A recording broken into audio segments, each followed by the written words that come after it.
Okay, hello, good afternoon, and welcome to this video. We're going to be talking a little bit about the beach erosion from this past storm. It's pretty bad. This is a look at Ponquag Beach in West Hampton. It does not look like there's much of a beach there anymore after the storm that we had. And, of course, now South Shore 12, of course, being South Shore 12, covered this to their full extent. They were on the North Shore, too, for a little bit, too, and they're going to actually have a longer report from the North Shore later. But we're going to look here at what happened to Tobay Beach because Tobay Beach has been swept away. And, of course, town of Oyster Bay, town supervisor Joe Saladino is absolutely devastated over it. He's being very dramatic about it.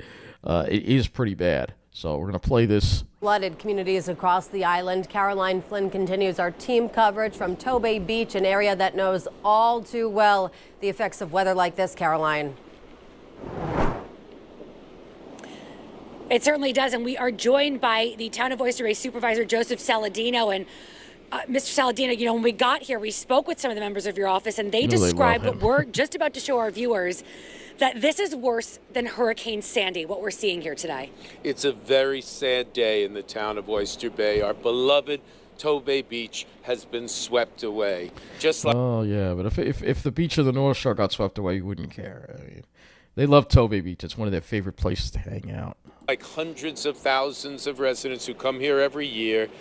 This is the spot I've been coming to for well over 50 years, and it is the worst I have ever seen it. Our beach is swept away. The dunes that protect Ocean Parkway are gone.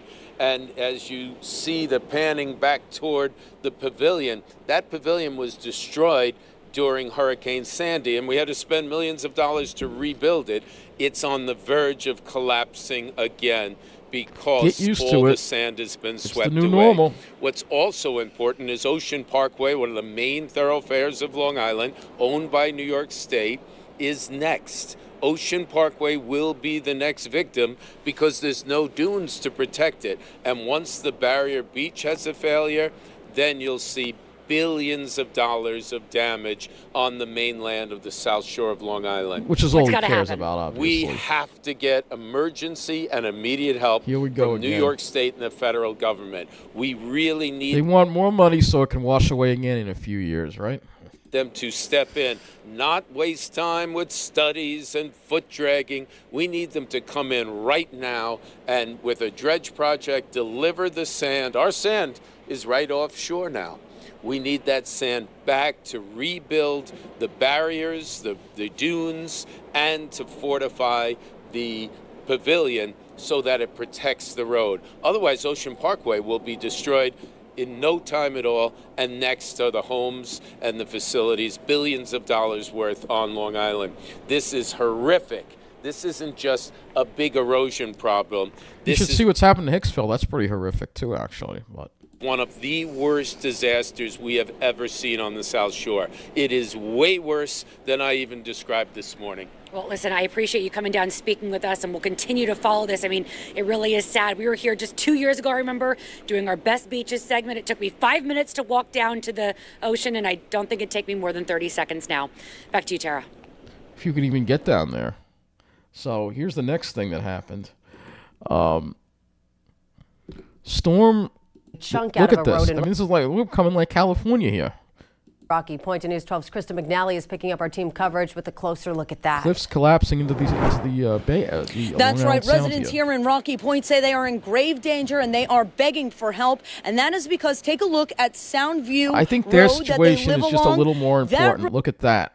Road has literally collapsed and crumbled down the cliff right in front of their homes. Now, the road has been closed on either side, so drivers obviously cannot get up to this part of the road. But the people who live here tell me that this road has gone about 80% of it since just January, and now they are begging for something to be done. Now, we are going to be speaking to the woman who lives in this house in just a short while, and for the full story on what is happening here in Rocky Point, you could tune in to the news at 5. That is the latest from Rocky Point. Krista McNally, News 12, Long Island. For that, but that's all that rain. Also, that's just really. I mean, that's just something right there. That's unbelievable. But this is what's happening due to climate change.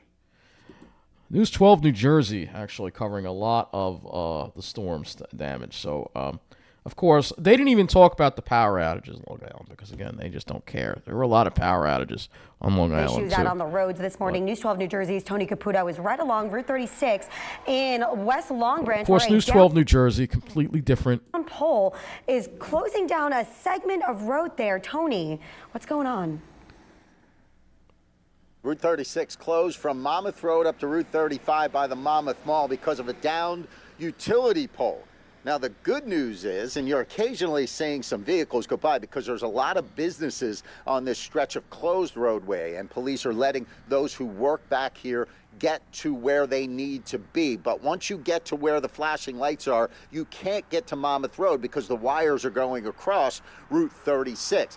The good news is that utility trucks are now on scene. We've seen JCP&L trucks, Verizon trucks. They're both on scene now assessing the situation. So hopefully they'll be able to take care of this. If you take a look at drone 12 a little earlier when it was above the scene, about 7 a.m. or so, those vehicles were not here. And this road was shut down then as well and continues to be shut down. And we may have roads closed due to downpours too, but our News 12 won't talk about it. That remains the question, at least for us right now. And speaking with somebody off camera here, he says it was taken down by a vehicle. We don't see a vehicle and haven't seen a vehicle out here, but he said it was taken down by a vehicle last night. It was not storm related, but we're waiting on official word on that. Meanwhile, you got vehicles coming out of the Holiday Inn Express. You have an Infinity dealer here. You have Home Depot in the shopping center where some people are working. So they are making their way back and forth, and police are allowing that. As far as power outages go, we're told that there are some outages in the strip mall where the ShopRite is and the Firestone dealer on the corner of 36 and Monmouth Road up there. But again, keep in mind, if you travel this road out of Seabright, out of Long Branch to get out to the Parkway, it's closed from Monmouth Road up to Monmouth Mall, which is the Route 35 That's a major road in New area, Jersey, and will remain closed until they take care of this utility pole situation So and get waiting those for JCP&L to do that. Then take a look at this. Strong winds tear down water tower tarp in Seaside Park. Rain, strong winds, tidal flooding, all affecting Barnegat Bay Island overnight right into this morning. The winds took down a tarp covering the Seaside Park water tower. News 12 New Jersey's Jim Murdoch is there this afternoon with a look at what happened. Jim?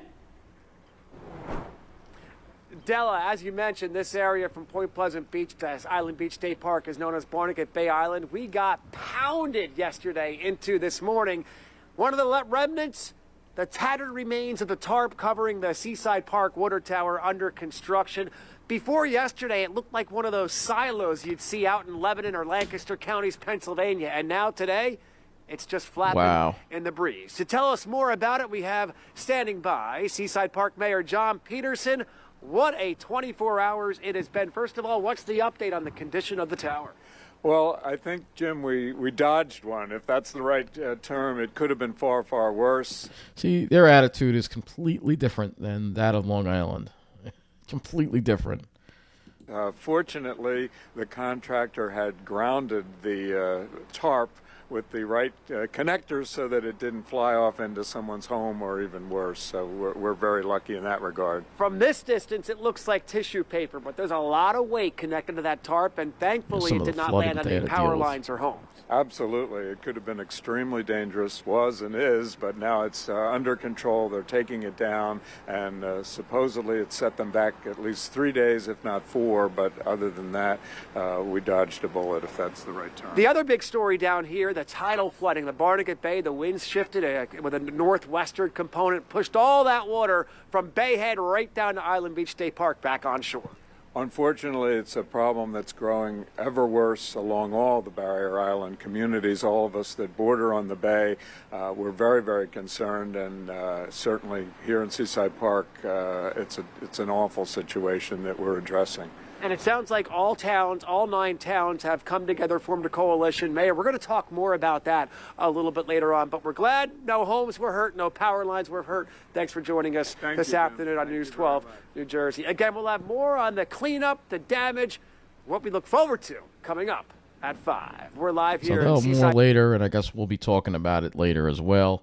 But, yeah, some pretty significant storm damage here. also a facade collapse. I'm not sure if this was storm related here. It may have been storm related, perhaps. It may have been. Let's play this one here and see if it is. This might have been storm related. Yep, could have been storm related. This could have been storm related. Scattered all across the sidewalk. News 12's Allie Reed is live this afternoon in Bergen County with the latest on this situation. Allie? Della, and what a sight to see here. People are stopping by, slowing their cars down as they're driving by, just alarmed by what they're seeing here behind me. Now, over the last few hours, crews have been out to assess the damage here. But as for the residents inside of this impacted apartment complex, they still don't have power. Thankfully, no injuries in this situation, but the shock still hasn't worn off. This is probably related to the storm. You never think that a windstorm in April would blow off the side of a brick house. Paul Donnelly lives across the street from Probably this not just the apartment wind, but the rain complex where probably helped. Wednesday evening its brick facade completely collapsed. My sister comes running in and she goes, "Oh my God, the wall just fell." Like a thunder, but at the same time it was like you hear a crash, a big noise. Gio Hernandez says he bolted toward the front door. It was horrible because the first time when I opened the door, I was even afraid to put my first step outside because I was like, I don't know what happened. If this happened on Long He Island, immediately called 911 they probably wouldn't even as cover police it. and fire crews responded within minutes. Thankfully, no injuries. Unless it At happened least at 4 night. cars were heavily damaged by debris. Now, officials are deeming the building safe for residents to stay inside. But it's leaving many questioning how something like this could happen and wondering what's next. We are just waiting for the landlord and see what's going to happen because, the insurance probably have to take care of it. Meantime, the community is quickly getting word of Wednesday night's incident, as many have stopped by to check in on neighbors for their overall safety and well-being. When I see it now, it's like I can't believe it. I'm just glad, really, that nobody got hurt, but it's a shame. Now, I mentioned that people in the community have been hearing about this incident. Here's one family across the street right now that heard about this situation, wanted to come by and see it for themselves. So this is crazy. getting out This in is this the community power of here. this- People these obviously storms. upset that they're seeing this. Many questions that still need to be answered this afternoon and why this really happened. But officials are saying that this is tied to last night's weather with the strong wind gusts that we saw late last night. We're in North Bergen this afternoon. Allie Reed, News 12 New Jersey. So I told everybody that this storm was going to be bad, and sure enough, we're seeing the damage. And this is part of the new normal that we're dealing with climate change. So we'll talk about a little more of this later in the weather update and cover some other stuff. But other than that, absolutely crazy. We still have flood warnings, by the way, along some of these rivers here because of the rainfall as well. So, yeah, we have to worry about that too. So, just crazy, But, again, the snobs on the South Shore think we can just throw money at it and it's going to stop it. No, it's not. It's really futile. It's really a waste of money that could go to actually helping people. That's the way I feel about it. Anyway, thank you for watching.